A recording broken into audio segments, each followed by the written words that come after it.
Chacun naît dans une langue dite maternelle. Cette langue de la transmission, cette langue dans laquelle il est nommé, et par conséquent là où il est appelé à être, puisque c'est au cœur de cette langue-là qu'il aura à fabriquer, à construire, à écrire par lui-même sa vie. On fait beaucoup de cas de cette langue maternelle. Certains parlent même d'une langue des origines, la langue, dit un célèbre psychanalyste, puisqu'elle fait des lalations, comme font les enfants, c'est-à-dire des reprises, des insistances sur certains phonèmes qui font que ça marque le corps, comme marque le corps votre prénom, votre nom de famille, le lieu dont vous venez. Toutes ces indexations signifiantes importent beaucoup. Elles importent beaucoup, elles sont, il est vrai, un lieu de ressourcement, de renouvellement permanent, et aussi, bien sûr, un lieu de fixation qui peut, et cela arrive régulièrement, mener certaines personnes à ne pas pouvoir vivre cette langue maternelle. Alors ils se délocalisent, ils cherchent d'autres langues, ils cherchent à faire d'autres choses avec la même langue. Ils cherchent au cœur de cette langue des points de percée. Ils cherchent dans leur nom, c'est le cas dans la psychose par exemple, ce qui est la nomination de la nomination.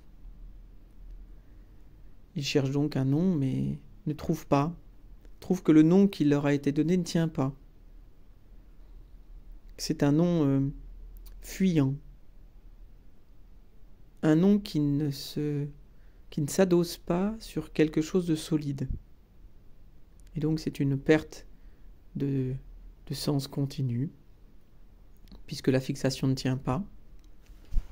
Le point de capiton n'est pas là, et c'est tout le langage qui se met à fuir.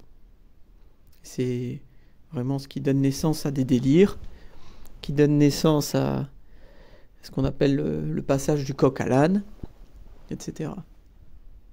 Puis d'autres personnes, c'est surtout à eux que je pense en disant ça, ont un besoin très intéressant, dont on ne parle peu, je crois même ne pas en avoir entendu parler, ni l'avoir eu l'occasion de le lire, que la langue, votre langue, vous avez quelquefois à faire une opération dessus, qui est ce que j'appellerais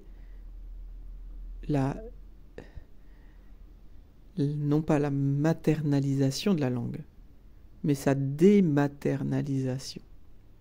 Dématernaliser la langue. Que cette langue ne soit pas la langue de la mère. Qu'il y ait une autre langue qui puisse se mêler à elle. Une langue dans le partage.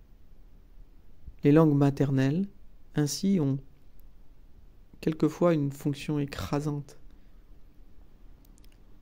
Elles délimitent un espace dans le maternel et la personne trouve cet espace invivable.